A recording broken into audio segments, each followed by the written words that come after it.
Hello बच्चों, आप सभी को वेलकम है तनु क्लासेस में। कैसे हैं आप लोग? उम्मीद करते हैं आप लोग अच्छे होंगे, स्वस्थ होंगे और अच्छे से पढ़ाई कर रहे होंगे। आज की वीडियो में हम लोग फिर से शुरू करने जा रहे हैं कक्षा 10वीं का हिंदी, जिसका नाम है गोधूली, और उसी का पहला अध्याय जिसका नाम है श्रम विभाजन और जाति प्रथा। तो एक नई किताब है, नई चैप्टर है आपके लिए, पहला चैप्टर है, तो इसलिए कॉपी भी अलग होनी चाहिए।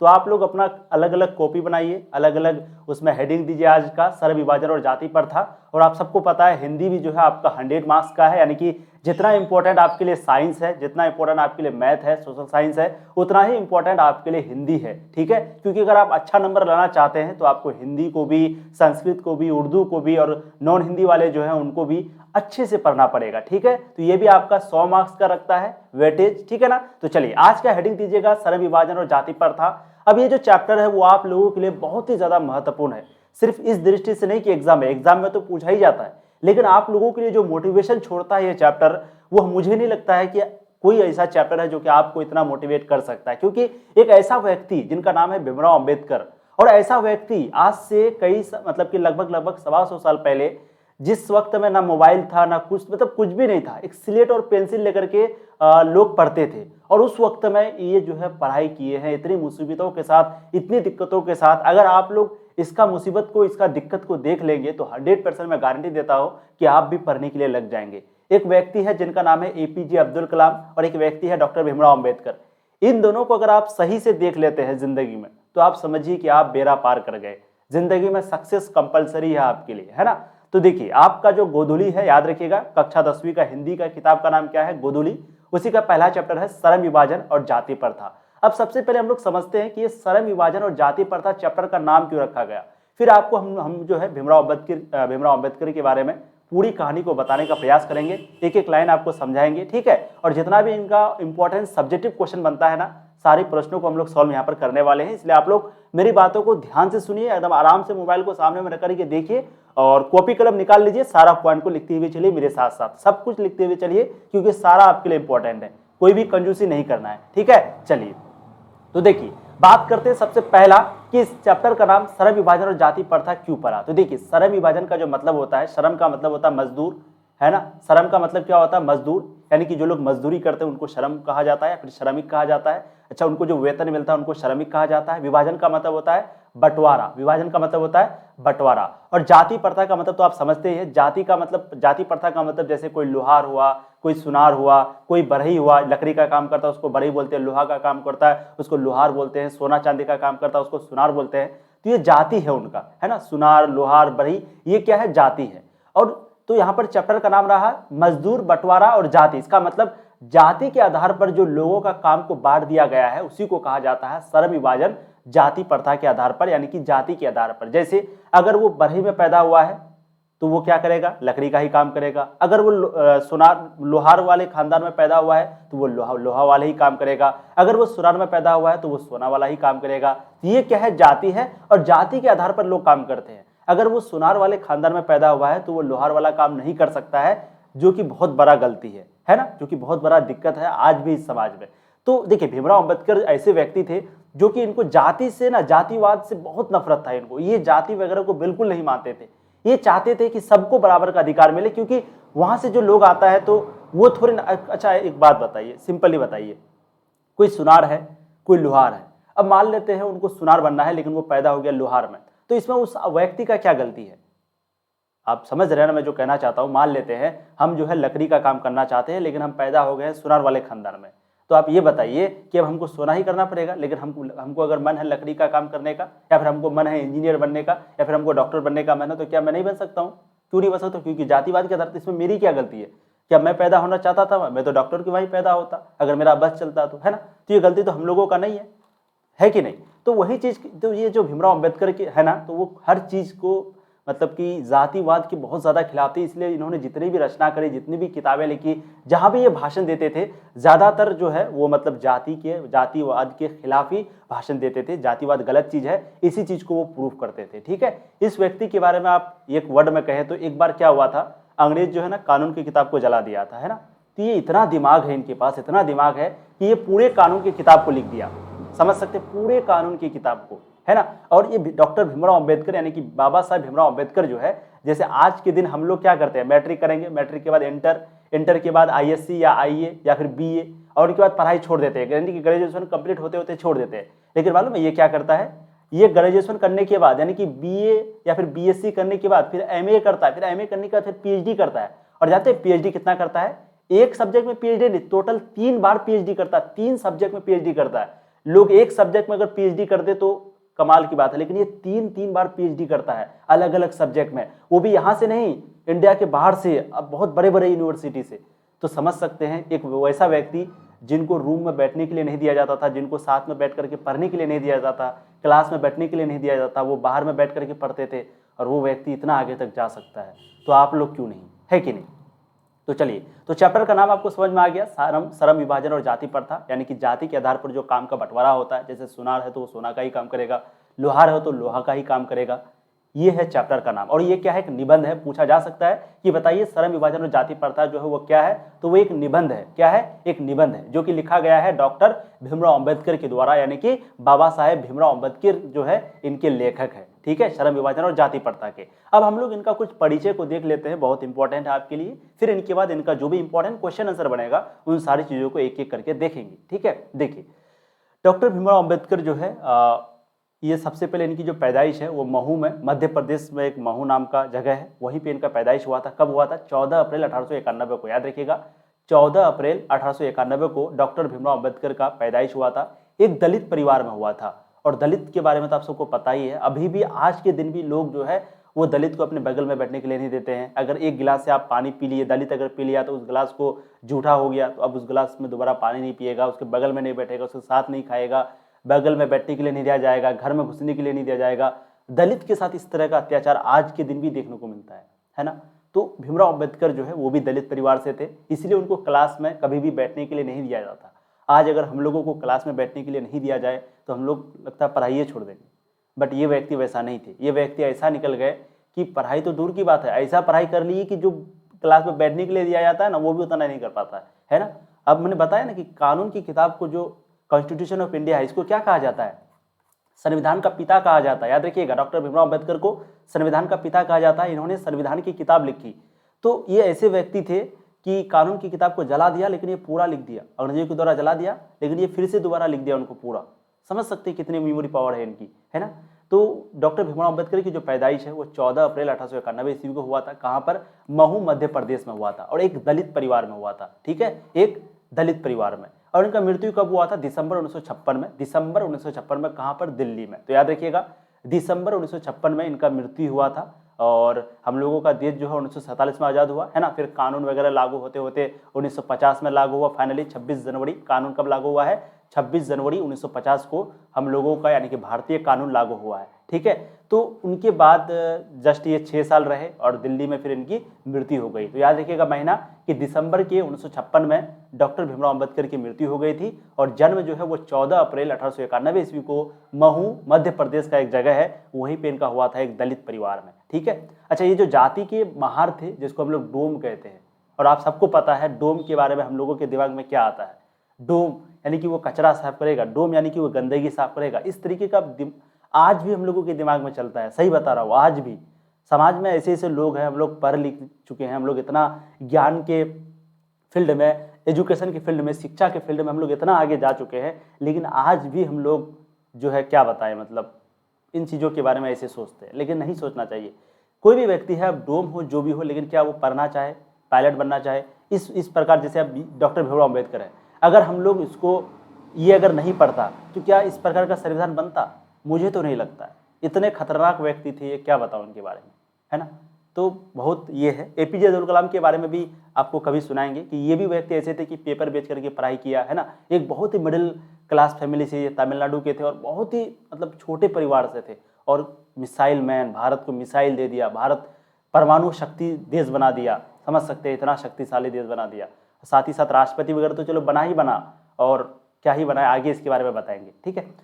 तो एपीजे डॉक्टर भीमराव अंबेडकर जो है उनका जाति क्या था, वो महार जाति से थे, जिसको हम लोग डोम कहते हैं, ठीक है। महार जाति जिसको क्या कहते हैं, डोम कहते हैं। और ये दलित परिवार में पैदा हुआ था, लेकिन इनका जाति जो है वो क्या था, महार यानी कि डोम था, ठीक है। माता का नाम था भीमाबाई। तो याद रखिएगा भीमराव अंबेडकर जी के माता जी का नाम क्या था, भीमाबाई। क्या नाम था, भीमाबाई। पिताजी का नाम था रामजी सकपाल। पिताजी का नाम क्या था? रामजी सकपाल। और इनका विवाह कब हुआ था? 1906 में रामाबाई के साथ, है ना। तो उनकी पत्नी का नाम था रामाबाई, याद रखिएगा। याद एक एक चीज याद रखिए। सबसे पहले जाति उनका क्या था? महार यानी कि डोम था। माताजी का नाम था भीमाबाई, भीमराव अम्बेडकर की माता का नाम भीमाबाई। पिताजी का नाम था रामजी सकपाल, रामजी सकपाल। और जो उनका विवाह है वो हुआ था रामाबाई के साथ। तो डॉक्टर भीमराव अम्बेडकर की पत्नी का नाम था रामाबाई, रामाबाई, ठीक है। और कब हुआ था विवाह? 1906 में, यानी कि पैदाइश हुआ था 91 में। और जस्ट कितना 15 साल के बाद, यानी कि 15 साल की उम्र में इनका विवाह हो गया था रामाबाई के साथ। ठीक, गांधी जी भी 14 साल की उम्र में शादी किए थे, ठीक वैसे ही डॉक्टर भीमराव अम्बेडकर भी 15 साल की उम्र में शादी कर चुके थे। किसके साथ? रामाबाई के साथ, ठीक है। और ये मैट्रिक पास कब किए थे? 1907 में। तो याद रखिएगा, इनके शादी हो जाने के बाद ये जो है मैट्रिक पास किए थे 1907 में, ठीक है।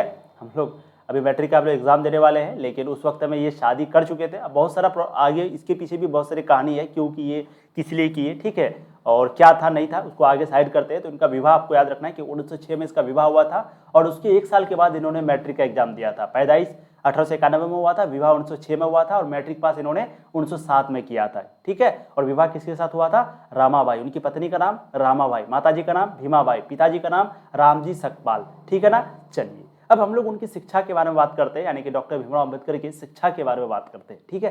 प्रारंभिक शिक्षा के बाद, यानी कि शुरुआत का शिक्षा तो अगल बगल के जगह में ही लिया, लेकिन जो उच्चतर शिक्षा है, जो हाई एजुकेशन है, उन्होंने न्यूयॉर्क अमेरिका, फिर वहां से लंदन इंग्लैंड चले गए। समझ सकते हैं हम लोग न्यूयॉर्क अमेरिका के बारे में सोच भी नहीं सकते, मतलब हम लोग तो दिल्ली वगैरह के बारे में सोचते हैं, लेकिन उस वक्त में क्योंकि इंडिया में उतनी फैसिलिटी थी नहीं पढ़ाई वगैरह की, तो इन्होंने जो उच्चतर शिक्षा है वो कहाँ से प्राप्त किया? न्यूयॉर्क, जो कि अमेरिका में पड़ता है, वहाँ से उन्होंने उच्चतर शिक्षा, फिर वहाँ से प्लान होकर के, यानी कि अमेरिका में पढ़ाई जो है वो शिक्षा ज्ञान करने के बाद, हासिल करने के बाद, ज्ञान की प्राप्ति करने के बाद, फिर वो जो है वहाँ से लंदन चले गए, यानी कि वो इंग्लैंड चले गए, ठीक है। ये जो है इसके 3 प्रेरक व्यक्ति थे, यानी कि ये जो है 3 व्यक्ति से बहुत ही ज़्यादा प्रभावित थे। ये उनको बहुत ज़्यादा मानते थे, उनको फॉलो करते थे, उनके अनुयायी थे, यानी कि वो जो करता था ना उनको हर तरीके से ये फॉलो करते थे। कौन? डॉक्टर भीमराव अम्बेडकर। वो 3 व्यक्ति का नाम क्या है? तो एक है गौतम बुद्ध, एक है कबीर, संत कबीर। आप लोग 12th क्लास में भी कबीर के बारे में पढ़ेंगे, कबीर के दोहे, है ना। कबीर जो कि हिंदू मुस्लिम की हमेशा एकता की बात करते थे, क्योंकि आप सबको पता है, अगर हम लोग डिवाइड की बात करेंगे तो डिवाइड क्या होता है? बांटा, मतलब कि वो बांटो और नीति शासन करो, है ना, डिवाइड एंड रूल। तो कभी भी आप देखेंगे, चाहे किसी भी चीज़ के आधार पर अगर जाति वगैरह की बात होती है, धर्म की बात होती है, तो वहाँ पर देश जो है ना वो डूबते जाता है, क्योंकि जो पॉलिटिशियन होता है वो जाति के आधार पर जीत जाता है।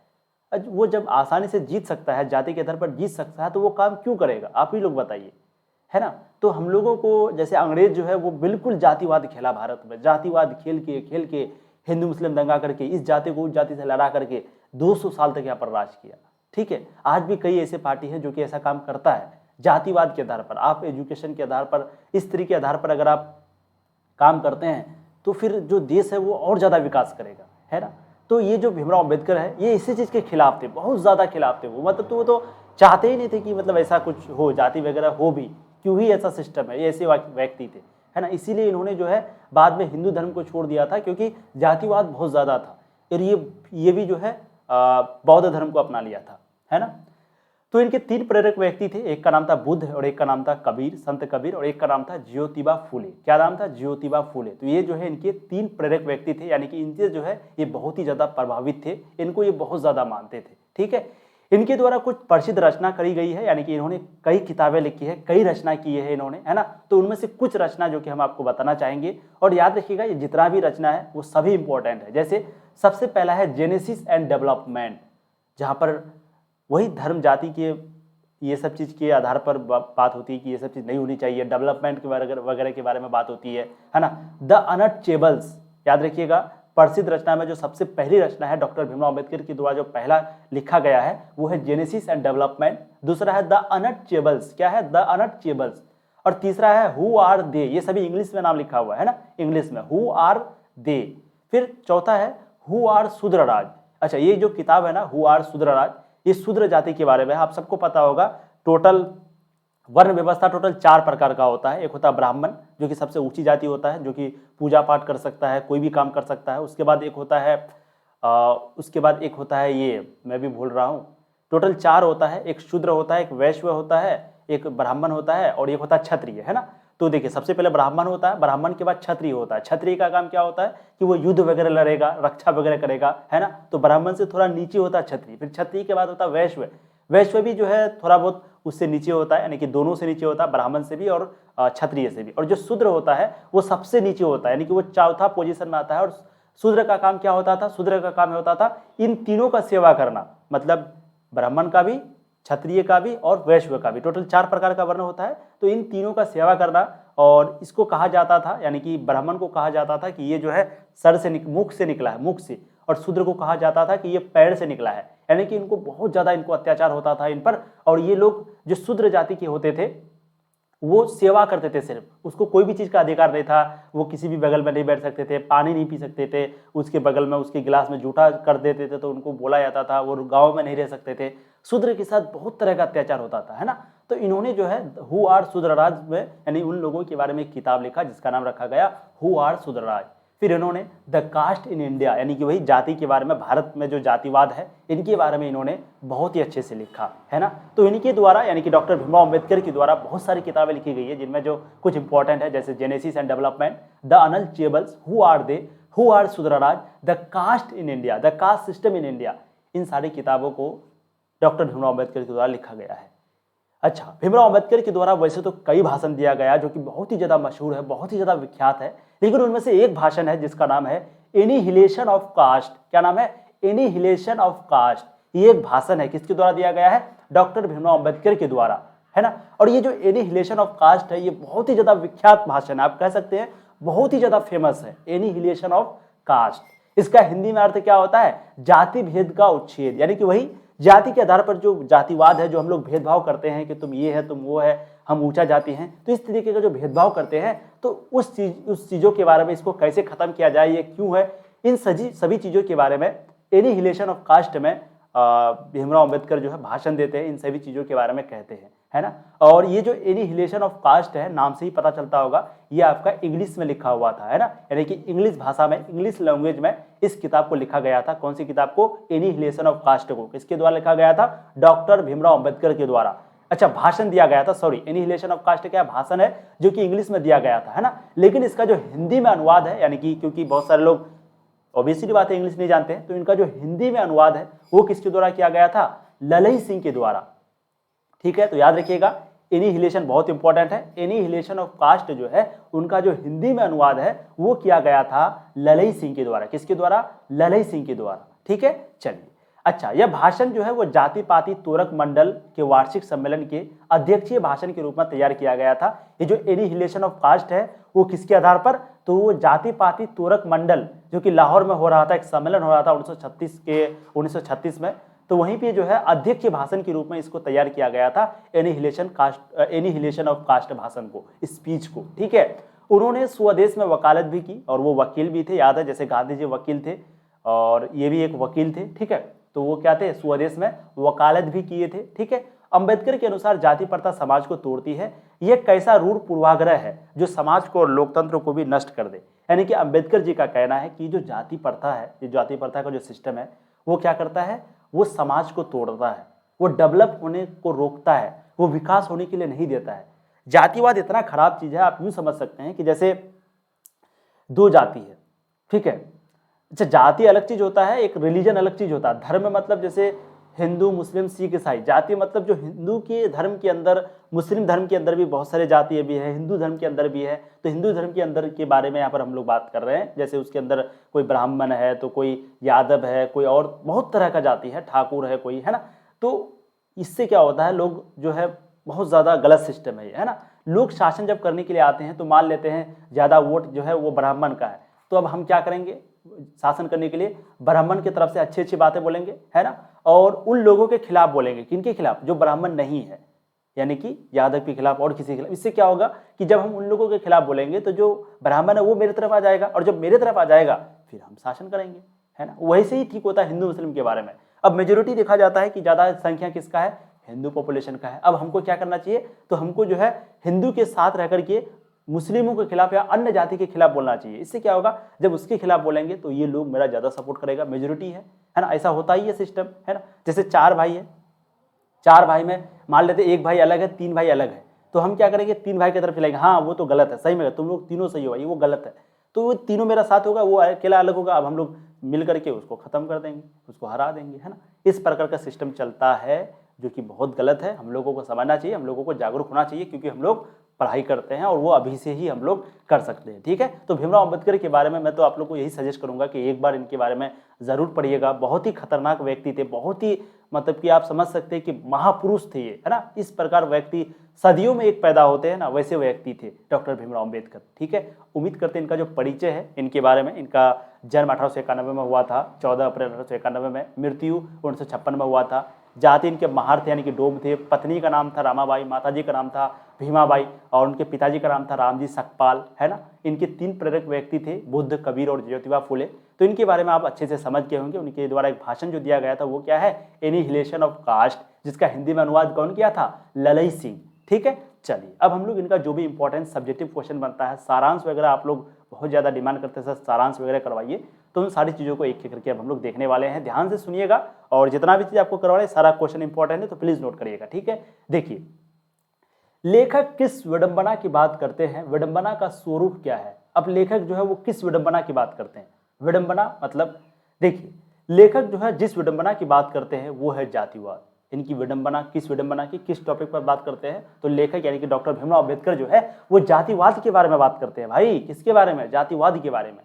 जातिवाद का पोषक, भारत में कई ऐसे गांव हैं जहां के लोग शिक्षित होकर भी जात पात छुआछूत की भावना रखते हैं। बिल्कुल सही बात है, अभी भी कई ऐसे गांव हैं, कई ऐसे शहर हैं जहां पर लोग जो है जात पात को देखते हैं, छुआछूत को देखते हैं कि अरे तुम छू लिया, ये अशुभ हो गया, मतलब इस तरीके से होते हैं, है ना। तो छुआछूत जात पात की भावना अभी भी कई ऐसे गांव हैं जहां पर रखते हैं। ठीक है, विडंबना का स्वरूप कार्य कुशलता के आधार पर श्रम विभाजन होना चाहिए, ना कि जाति के आधार पर। यानी कि विडंबना का जो स्वरूप है वो किस प्रकार होना चाहिए, तो कार्य के आधार पर होना चाहिए, कुशलता के आधार पर होना चाहिए।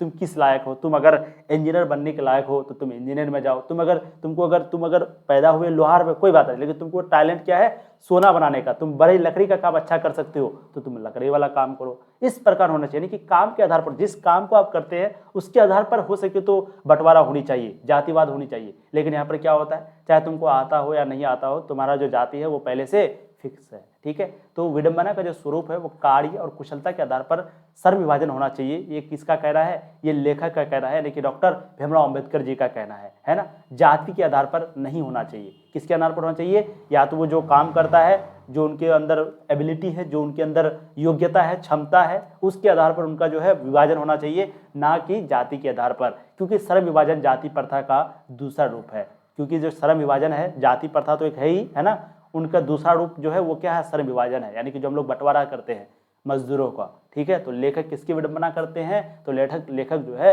वो जातिवाद के पोषक के बारे में, जातिवाद के बारे में बात करते हैं। चीज आपको समझ में आ गई। अब अगला क्वेश्चन है, क्वेश्चन नंबर 2, जातिवाद के पोषक उसके पक्ष में क्या तर्क देते हैं। बहुत इंपॉर्टेंट है। और देखिए सब्जेक्टिव क्वेश्चन में आपको याद रखना है, मान लेते हैं क्वेश्चन आपको पूछ दिया गया, अगर आपको आंसर नहीं आता है तो अब ऐसा नहीं करना है कि उस क्वेश्चन को छोड़ देना है, किसी भी हालत में ही, कतई नहीं। आपको क्या करना है, कुछ ना कुछ उसी से रिलेटेड। अब जातिवाद के पोषक उसके पक्ष में क्या तर्क देते हैं, मान लीजिए इसका आंसर नहीं है तो आप क्या करिएगा, डायरेक्ट लिखिएगा अच्छा जातिवाद, ये जो है आपका चैप्टर है अध्याय 1 या फिर श्रम विभाजन और जाति प्रथा, जिसके लेखक का नाम है डॉक्टर भीमराव अंबेडकर, जो कि जातिवाद के बहुत ही ज्यादा खिलाफ थे। उन्होंने संविधान की किताब लिखे, तो डॉक्टर भीमराव अंबेडकर के बारे में ही 2-3 लाइन लिख दीजिए, चिपका दीजिए एकदम। ठीक है, तो एग्जामिनर जो कॉपी चेक करने वाला है वो आसानी से आपको नंबर देगा। तो कभी भी क्वेश्चन को किसी भी हाल में किसी भी कारण से नहीं छोड़ना है। ठीक है ना। चलिए, जातिवाद के पोषक उसके पक्ष में क्या तर्क देते हैं, तो देखिए जातिवाद के पोषक का तर्क है कि कार्य जो है वो कुशलता के आधार पर श्रम विभाजन होनी चाहिए, क्योंकि श्रम विभाजन जाति प्रथा का दूसरा रूप है, इसमें कोई बुराई नहीं है ना। यानी कि जातिवाद के पोषक जो उनके पक्ष में जो तर्क देते हैं, जो लोगों का कहना है वो ये है कि अगर हम लोग बंटवारा करते ही हैं तो कार्य के आधार पर करो ना भाई। जैसे मेरे अंदर टैलेंट है पढ़ाने का, तो पढ़ाने के अनुसार मेरा बंटवारा करो, है ना। जैसे किसी के अंदर लकड़ी का काम करने का है तो उनको बढ़ई कहो, भले ही वो सुरार जाति में पैदा हुआ हो। किसी को लोहा का काम करने का हुनर है, उसके अंदर टैलेंट है, तो उनको लोहार वाला जाति में कर दो, क्योंकि उनको लोहा बनाने का है, भले वो किसी चीज़ में पैदा हुआ हो। तो ये जो है तर्क दिया जाता है जातिवाद के पोषकों का, है ना, कि कार्य कुशलता के आधार पर जो है श्रम विभाजन होनी चाहिए, बंटवारा होनी चाहिए। क्योंकि जो श्रम विभाजन है, याद रखिएगा, ये जो श्रम विभाजन है ना, श्रम विभाजन जो हम लोग मजदूरों को बांटते हैं, तो ये जो है जातिवाद का, जाति प्रथा का दूसरा रूप है। पहला रूप क्या है? तो पहला रूप तो खुद जातिवादी है, जाति प्रथा ही है। दूसरा रूप है वो श्रम विभाजन। ठीक है, तो बहुत इंपॉर्टेंट है इसका मतलब, दूसरा रूप मतलब समझ सकते हैं आप। अगला प्रश्न है क्वेश्चन नंबर 3, जातिवाद के पक्ष में दिए गए तर्कों पर लेखक की प्रमुख आपत्तियां क्या है ना। जातिवाद के पक्ष में जो भी, जातिवाद के पक्ष में, जातिवाद के खिलाफ नहीं, जबकि जातिवाद के खिलाफ में पक्ष देनी चाहिए, है ना, लेकिन जातिवाद के पक्ष में जो भी तर्क दिया गया है, तो लेखक क्या आपत्ति जताते हैं, लेखक इस चीजों को क्या मानते हैं, अगर नहीं मानते हैं तो क्यों नहीं मानते हैं, क्या बोलते हैं आखिर। जो सपोर्ट करता है जातिवाद को, बहुत सारे लोग सपोर्ट भी करता है, तो लेखक उनके बारे में क्या कहते हैं देखिए, यानी कि बाबा साहेब भीमराव अम्बेडकर उनके बारे में क्या कहते हैं देखिए। जातिवाद के पक्ष में दिए गए तर्कों पर लेखक की आपत्तियां इस प्रकार है कि, यानी कि जातिवाद के पक्ष में जो भी लोग तर्क दिया है, तो उनके खिलाफ या फिर उनके प्रति जो आपत्ति जताई है डॉक्टर भीमराव अम्बेडकर ने, और इन बात को कहा है कि जाति प्रथा श्रम विभाजन के साथ साथ श्रमिक विभाजन का भी रूप ले लिया है। यानी कि जो जाति प्रथा है वो श्रम विभाजन के साथ साथ श्रमिक विभाजन का भी रूप ले लिया है। जिस जाति में जन्म होता है वो अपने माता पिता के पेशे के अनुसार जीवन भर के लिए बस जाता है। समझ गए, अगर उसके पिताजी माताजी अगर काम कर रहा होगा सुनार का, तो वो भी पैदा हो गया, वो भी सुनार का ही काम करेगा भाई। क्या उसको हक नहीं है कि वो दूसरा काम करे? तो ये ऐसा कौन कहता है? डॉक्टर भीमराव अम्बेडकर कहता है ना। वह अपने माता पिता के पेशे के अनुसार जीवन भर के लिए बस जाता है, चाहे उसमें उसे रुचि हो या ना हो, और वह अपने देश और समाज का विकास नहीं कर पाता है ना।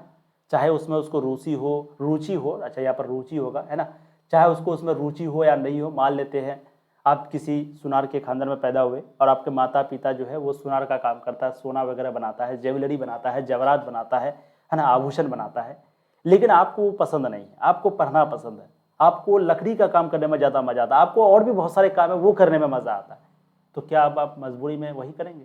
जाति प्रथा तो यही कहता है, जो सपोर्ट करता है उसका तो यही कहना है ना, उनका क्या कहना है कि आप जिस चीज़ में, जिस खानदान में पैदा हुए हो, जिस जाति में पैदा हुए वही काम करो, लेकिन मेरा रुचि नहीं है भाई, तो मैं क्या करूँ? तो इस चीज़ के मतलब कि भीमराव अम्बेडकर इस बात को बोलता है कि मैं क्या करूँ, मुझे तो इंटरेस्ट ही नहीं, मुझे तो दिलचस्पी नहीं इस ऐसे सारे काम में।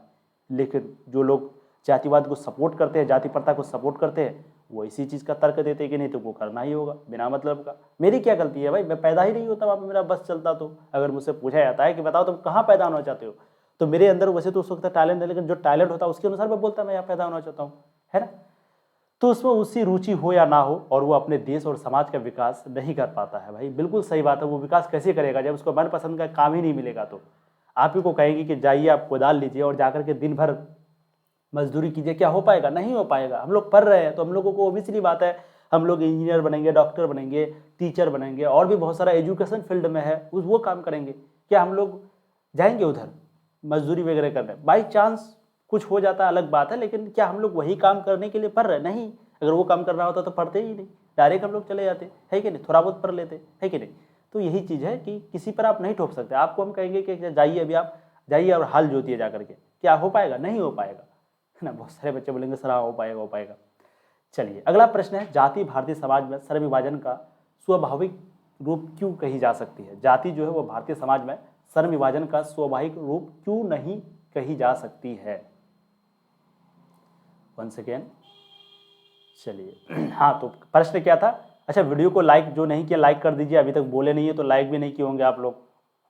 वीडियो को लाइक कर दीजिए, चैनल को सब्सक्राइब कर दीजिए, ठीक है। और चैनल पे पहली बार आए हैं तो प्लीज़ वीडियो को शेयर कीजिए एक बार अपने दोस्तों को। आप कैसे कैसे जुड़े हैं बहुत मुश्किल से, तो आप भी अपने दोस्तों को किसी तरीके से जोड़िए, कम से कम 5 से 10 दोस्तों को शेयर कीजिए वीडियो को, है ना। बिल्कुल नया चैनल है, आप सब देख सकते हैं, और हम लोग कंटेंट क्वालिटी के साथ आपको पढ़ा रहे हैं, सारा चीज़ एकदम समझ सकते हैं, PDF में अच्छे से सारा चीज़ सेटअप करके आपको पढ़ा रहे हैं, और पूरी सिलेबस यहाँ पर खत्म होगी, है ना। कोई भी सब्जेक्ट की दिक्कत हो, प्लेलिस्ट में जाइए चैनल का, वहाँ से आप तैयारी कीजिए, सारा सब्जेक्ट आपके यहाँ पर पढ़ाई होती है, ठीक है। और वीडियो को प्लीज़ शेयर ज़रूर कीजिए। चलिए, जातीय भारतीय समाज में श्रम विभाजन का स्वाभाविक रूप क्यों नहीं कही जा सकती? तो देखिए, भारतीय समाज में जातिवाद के आधार पर श्रम विभाजन अस्वाभाविक है ना। भारतीय समाज में जातिवाद के आधार पर जो श्रम विभाजन होता है वो क्या होता है? अस्वाभाविक है, वो स्वाभाविक नहीं है। यानी कि जातिवाद के आधार पर जो हम लोगों का बंटवारा होता है, चाहे आपको कोई भी काम आता हो लेकिन आपका जाति यही रहेगा, तो ऐसा जो बंटवारा होता है वो क्या है, अस्वाभाविक है, स्वाभाविक नहीं है, मानने के लायक नहीं है, क्योंकि जातिगत श्रम विभाजन श्रमिकों की रुचि अथवा कार्य कुशलता के आधार पर नहीं होता। क्योंकि जो हम लोगों का बंटवारा होता है जातिगत जो होता है वो हम लोगों के काम के आधार पर नहीं होता है। वो क्या होता है, तुम जिसमें पैदा हुए, तुम्हारा माँ बाप जो करता था, तुम्हारा जो खानदान करता था, तुमको वही काम करना होगा, इस तरीके से बंटवारा होता है। ऐसा बंटवारा नहीं होता है कि हमको ये काम आता है तो हमको इस जाति में कर दो, ऐसा बंटवारा नहीं होता है ना। तो इसीलिए ये जो है क्या है, अस्वाभाविक है ना। बल्कि माता के गर्भ में ही श्रम विभाजन कर दिया जाता है, यानी कि जब आप पैदा भी नहीं होते हैं तभी जो है श्रम विभाजन कर दिया जाता है कि आपके जो भी बेटा बेटी पैदा होंगे तो आप जो काम करते हैं वही काम करेंगे। ऐसा हम लोगों को समाज के अंदर, दिमाग के अंदर भर दिया गया है, जो व्यवस्था, कुशलता और अरुचिपूर्ण होने के कारण गरीबी और आक्रमणीयता को बढ़ाने वाला है ना। और इसके कारण क्या होता है, अकुशलता के कारण कि आप जब दिलचस्पी नहीं जगे तो क्या होता है कि गरीबी वगैरह बहुत ज़्यादा बढ़ता है, काम करने में मन नहीं लगता है, ये सारी चीज़ें होती है। ठीक है, इसीलिए हम लोग जाति भारतीय समाज में जो श्रम विभाजन का स्वाभाविक रूप है वो ठीक नहीं है। मतलब उनको मतलब कि रूप क्यों नहीं कही जा सकती, तो जो भारतीय समाज में जो श्रम विभाजन होता है वो स्वाभाविक रूप नहीं है। क्या नहीं है, वो स्वाभाविक रूप नहीं है, वो क्या है, अस्वाभाविक है।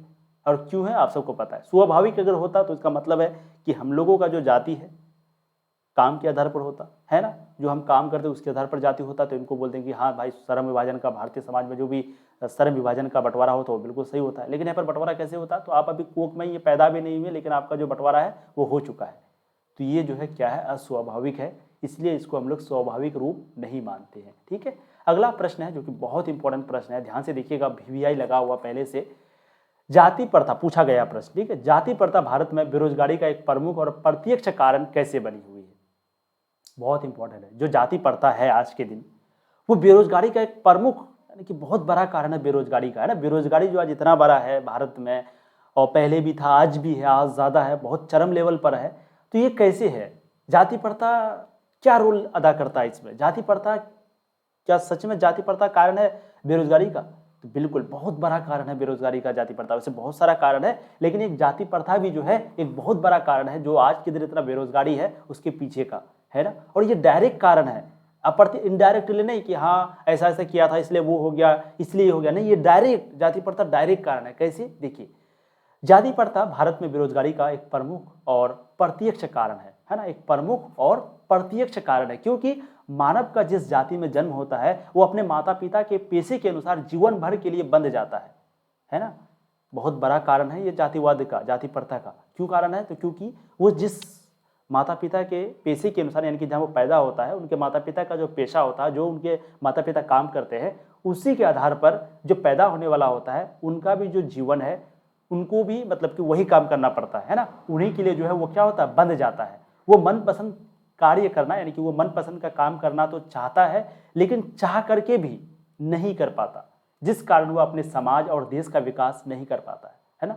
वो चाहता तो है मनपसंद काम करना लेकिन नहीं कर पाता है। भाई जाति प्रथा का सिस्टम है, तुम सुनार हो तो तुम सुनार वाला ही काम करोगे, ऐसा सिस्टम है। तो वो विकास नहीं कर पाता है क्योंकि वो मनपसंद का काम नहीं कर पाता है ना। वर्तमान समय में कल कारखाना का विस्तार हो रहा है, अभी वर्तमान में प्रेजेंट में जो फैक्ट्री वगैरह है उसका विकास हो रहा है। जैसे आज से 100 साल पहले फैक्ट्री वगैरह नहीं था, लेकिन अभी फैक्ट्री वगैरह का बहुत ज़्यादा विस्तार हो रहा है, बहुत ज़्यादा डेवलप हो रहा है, विकास हो रहा है। अर्थात समय परिवर्तन के साथ अगर अपने पेशे को नहीं बदलता है तो अंत में उसे भूखा मरना पड़ता है। और हिंदू धर्म में जाति प्रथा के तहत पेशा बदलने की अनुमति नहीं दी जाती है। हिंदू धर्म में खास करके जाति प्रथा का बहुत बड़ा सवाल है। और ये जाति प्रथा की वजह से आपका कह सकते हैं कि जो भीमराव अम्बेडकर है वो हिंदू धर्म को छोड़ के वो क्या कहते हैं बौद्ध धर्म को अपना लिया, और क्या हिंदू धर्म से जो है आपका जैन धर्म निकल गया, हिंदू धर्म से बौद्ध धर्म निकल गया, है ना। ये क्यों निकला, क्योंकि जाति प्रथा का सिस्टम बहुत खराब है, ऊंच नीच बहुत ज़्यादा है। साथ ही साथ सती प्रथा वगैरह उस वक्त में था, और भी बहुत सारा कारण है, लेकिन ये सारा भी कारण है ना। तो इसलिए डायरेक्ट कहा गया लेखक के द्वारा कि हिंदू धर्म में जाति प्रथा के तहत पेशा बदलने की अनुमति भी नहीं है। आप ऐसा नहीं कि सुना रहे तो आप वो वाला काम कर सकते, बिल्कुल नहीं, बिल्कुल नहीं। वैसे आज के दिन हम लोग डेवलप हो चुके हैं, बहुत सारे लोग करते हैं, लेकिन ऐसा हिंदू धर्म में इजाज़त नहीं है, मतलब परमिशन नहीं है ना। और वो अपने पेशे को नहीं बदल सकता है और उसे भूखा मरना पड़ता है। अब फैक्ट्री वगैरह का बहुत ज़्यादा विकास हो रहा है, लेकिन अगर हम लोग फैक्ट्री में जाएंगे ही नहीं, हम लोग को जो जिस चीज़ में जन्म हुए हैं, तो क्या उस वक्त में फैक्ट्री था, नहीं था। हो सकता था उस वक्त में अगर फैक्ट्री होता तो हो सकता है एक जाति फैक्ट्री वाले का भी हो जाता, लेकिन क्योंकि फैक्ट्री था नहीं तो जाति बना नहीं, तो अब जाति बन नहीं सकता है, क्योंकि जाति तो सारा पहले ही बन चुका है, तुम तो पहले ही एक अलग जाति में पैदा हो चुके हो, है ना। तो ये जाति प्रथा जो है, इसीलिए कह सकते हैं कि जाति प्रथा जो है वो बेरोजगारी का एक प्रमुख और प्रत्यक्ष कारण है ना। तो आज जो है हम लोग 5 क्वेश्चन तक ही रहने देते हैं, जो नेक्स्ट वीडियो आपका होगा वहाँ पर हम लोग इस चैप्टर को समाप्त करेंगे। याद रखिएगा जितना भी आपको सब्जेक्टिव क्वेश्चन हम करवा रहे हैं ये सभी आपके लिए बहुत इंपॉर्टेंट है, अति महत्वपूर्ण है। सब्जेक्टिव क्वेश्चन कंप्लीट करने के बाद फिर इनका जो भी इंपॉर्टेंट ऑब्जेक्टिव क्वेश्चन बनेगा हम सारे प्रश्नों को आपको करवाएंगे, ठीक है। प्लीज़ वीडियो को लाइक कर दीजिएगा, चैनल को सब्सक्राइब कर दीजिए और हाँ प्लीज़ वीडियो को शेयर करिएगा आप लोग आज ज़्यादा से ज़्यादा जितना हो सके, ठीक है। और फिर मिलते हैं नेक्स्ट वीडियो में, तब तक के लिए जय हिंद। पढ़ाई करते रहिए, ऑल द वेरी बेस्ट, और बहुत मज़े के साथ आप लोग को पढ़ाएंगे। वीडियो आज का कैसा लगा आप लोग को ज़रूर बताना है। Thank you so much.